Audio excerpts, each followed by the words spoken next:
ఆధ్యాత్మిక క్షేత్రం తిరుపతి సరికొత్త అందాలు సంతరించుకుంటోంది. తిరుమలకు వెళ్లే ప్రధాన మార్గాల్లో అధికారులు వేయించినటువంటి పెయింటింగ్స్ భక్తులను, నగరవాసులను విశేషంగా ఆకట్టుకుంటున్నాయి. మురికివాడలు సైతం కలర్ఫుల్ గా మారిపోతున్నాయి. నిత్యం లక్షలాది భక్తులతో కిటకిటలాడే దివ్యక్షేత్రం తిరుపతి ఇప్పుడు మరింత సుందరంగా మారింది.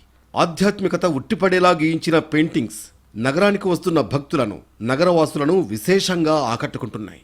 ఇప్పటికే బాలాజీ కాలనీ, ఎస్వివర్సిటీ రోడ్, అలిపిరి, కపిలతీర్థం రోడ్లోని పలు ప్రాంతాలలో వెంకటేశ్వర స్వామి దర్శనార్థం తిరుమలకు వచ్చే భక్తులను ఆకట్టుకునేలా గోడలపై కలంకారీ ఆర్ట్తో చిత్రాలను గీశారు.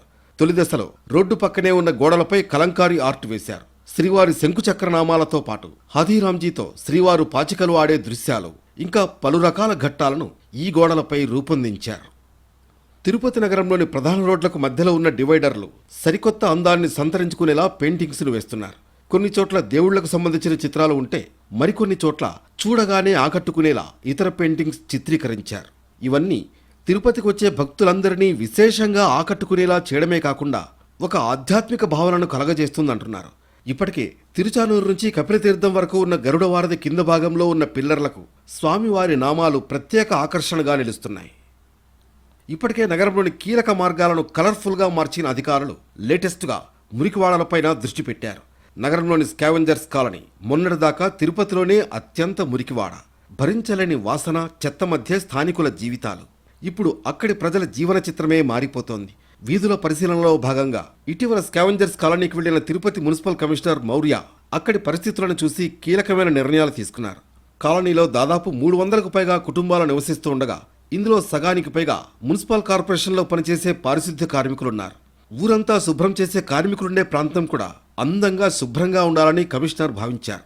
స్మార్ట్ సిటీ, స్వచ్ఛ సర్వేక్షణ్ నిధులతో మురికివాడకు రంగులు వేయించే కార్యక్రమానికి శ్రీకారం చుట్టారు. ఇంటింటికి అందమైన రంగులను వేయించారు. దీంతో స్కావెంజర్స్ కాలనీ సరికొత్త రంగులద్దుకుంది.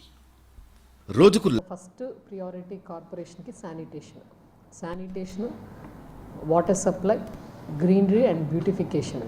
సో అందులో భాగంగా అందులో స్వచ్ఛ సర్వేక్షణ కూడా వస్తుంది కాబట్టి, స్వచ్ఛ సర్వేక్షణ అసెస్మెంట్ జరుగుతుంది కాబట్టి అందులో మనం బ్యాక్ లేన్ ఏరియాస్ అంటే స్లమ్స్ కానీ ఇలా బ్యాక్ లేన్ ఉన్న ఏరియాస్ ప్రియారిటీ తీసుకొని అక్కడ శానిటేషన్తో పాటు బ్యూటిఫికేషన్ చేయడం జరిగింది. అందులో భాగంగానే మనం ఈ medium painting first medium painting ఏదైతే ఉందో అది ఐఓసిఎల్ వాళ్ళతో కొలాబరేట్ అయ్యి వాళ్ళు స్పాన్సర్ చేసి ఆ మీడియం పెయింటింగ్ వేయడం జరిగింది. 1,00,000 మంది వచ్చే తిరుపతి నగరాన్ని మరింత అందంగా తయారు చేయడానికి అన్ని ఏరియాల్లో paintings, greenery, minimum verification, beautification, street lights లాంటి వాటిపైన ఫోకస్ చేస్తున్నామంటున్నారు మున్సిపల్ కమిషనర్ మౌర్య. అయితే నగరానికి మరింత ఆధ్యాత్మిక శోభ వచ్చేలా అధికారులు మరిన్ని చర్యలు తీసుకోవాలని నగరవాసుల నుంచి పెద్ద ఎత్తున కార్పొరేషన్ అధికారులకు వినతులు వస్తున్నట్లు తెలుస్తోంది.